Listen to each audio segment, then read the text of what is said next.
My friends. Welcome to another episode of the Nuclear Heatwave Wrestling Podcast, brought to you by Mafia Sports Report. I, as always, am Dr. Love. And of course, I can't do this without him, but we got Sauce Bronson. Let's go. Yo, that be me.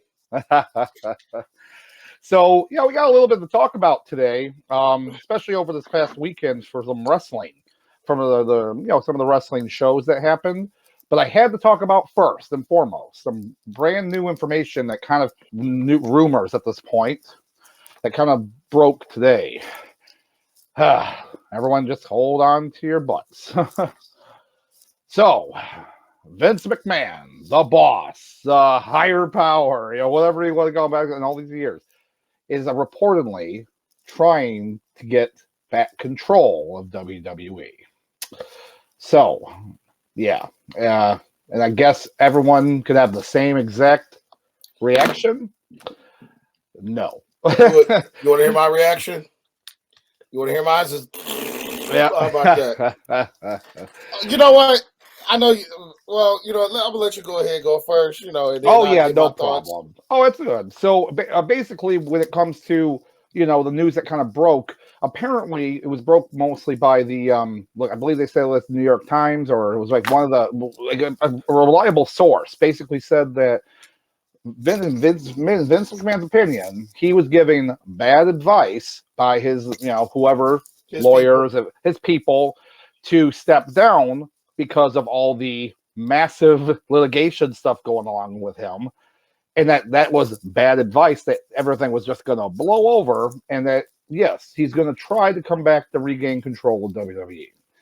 And it's so, sometimes people say a knee-jerk reaction to something. No, this is like getting thrown off of a cliff, like a little shove and you fly off a cliff.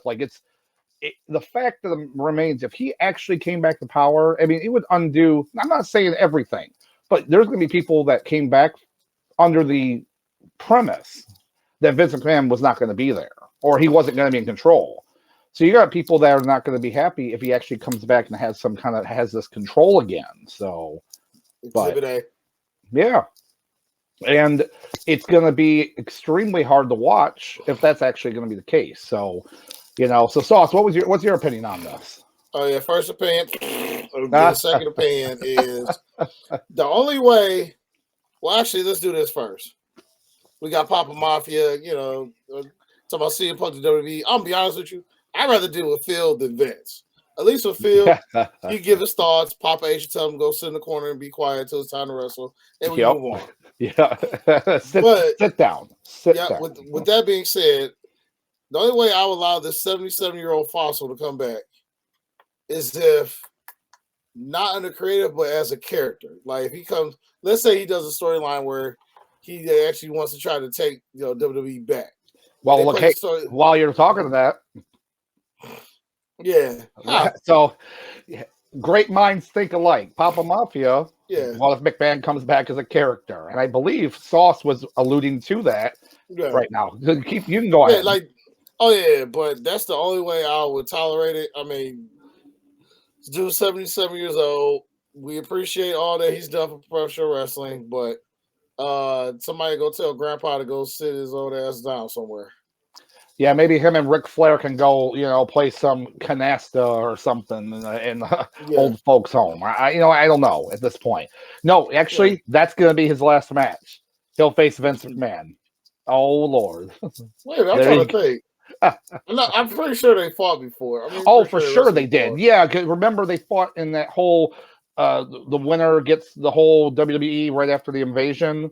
Yeah, you had Ric Flair came out and I said I own half of WWE. It was like the day after the invasion was over, so it was like okay, Yeah, but yeah, after reading all this news, of course, all the news outlets, the wrestling outlets, are just losing their minds because, and again, it's just It's just a rumor right now, but a lot of good, important people are saying these little idlings, and it's like, McMahon, here's the thing: you are saying you have bad advice, right?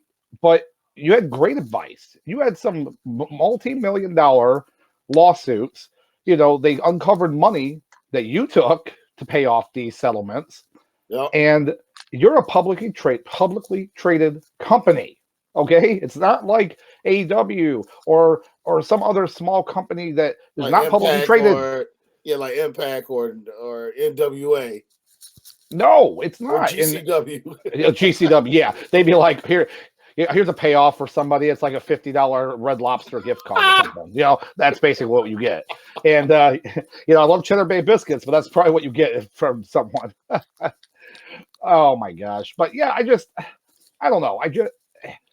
I had to talk about it because it's such a huge thing right now. But if he was just a character, that'd be cool. And it looks like with love to hear from everyone, especially Papa Mafia, Stone Cold versus McMahon one last time. Well, yeah, we got that last year. Judging by how bad he took that stunner at WrestleMania, I don't want to deal with that again. So no. We technically got that last year. Let's just move on with our lives. Yeah, but it's just crazy to think about all the stuff that's happened in a good, positive light with Triple H, right?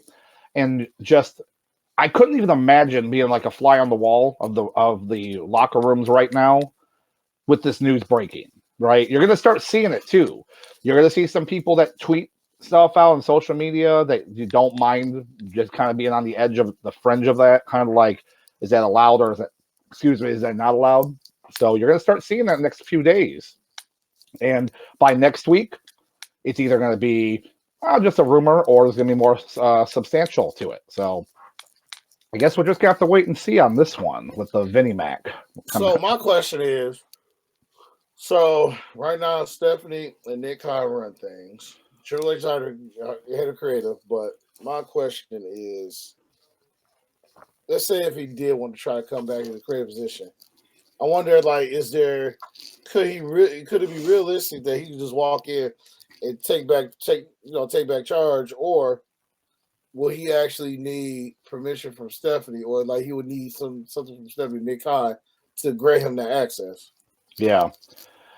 Because, I mean, that's the thing that a lot of people don't know is that, yes, he publicly stepped down from the company, all that kind of stuff, but still his company, right?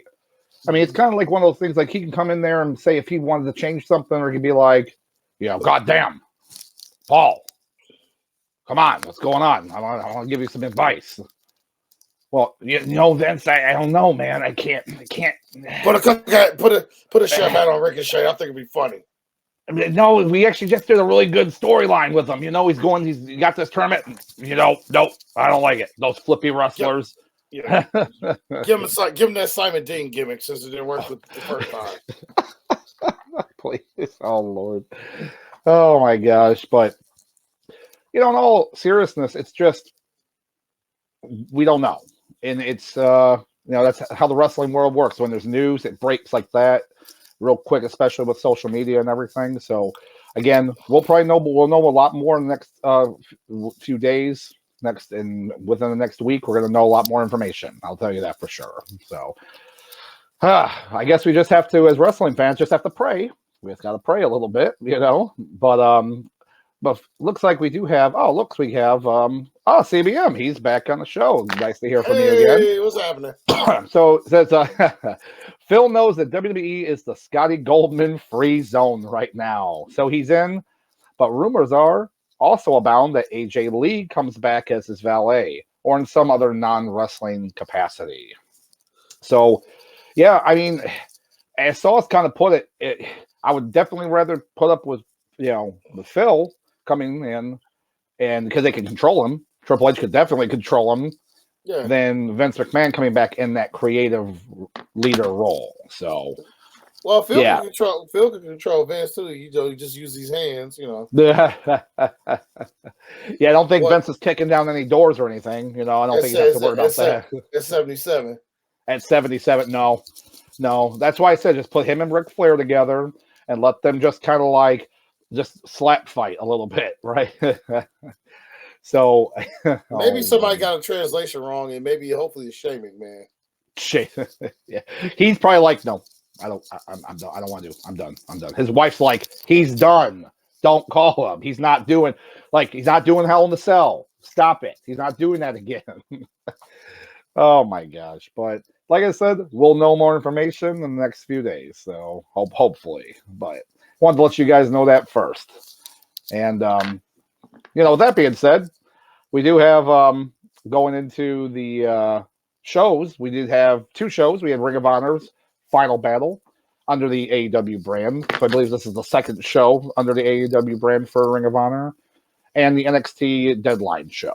Both on Saturday night, one at 4, one at 8 o'clock. So we had a wrestling-filled Saturday, to say the least. But we're here to kind of talk about it with you guys. But before that, it looks like we do have CBM one more time here. The genetic tack hammer. Oh my God, with McMahon. Oh no, you know what? I don't. I see what you did there. Let's see. Always love to hear from you guys. So we love chatting. Always. But so moving on, we do have like I said, the Ring of Honor Final Battle show. And overall, this was actually a pretty entertaining show. But we'll just kind of go from the bottom up, and we'll go from there. So with our opening match, we did have AR Fox, the recently signed AR Fox to AEW. So now whether he's on, like, all these people wrestling, we don't know if they're going to be on the Ring of Honor brand exclusively, or if they're probably going to be mishmashing the people from the shows, most likely. But it's AR Fox and Blake Christian versus Dralistico and Roosh opening match. And it was a pretty good match. There was some good high flying spots. There was some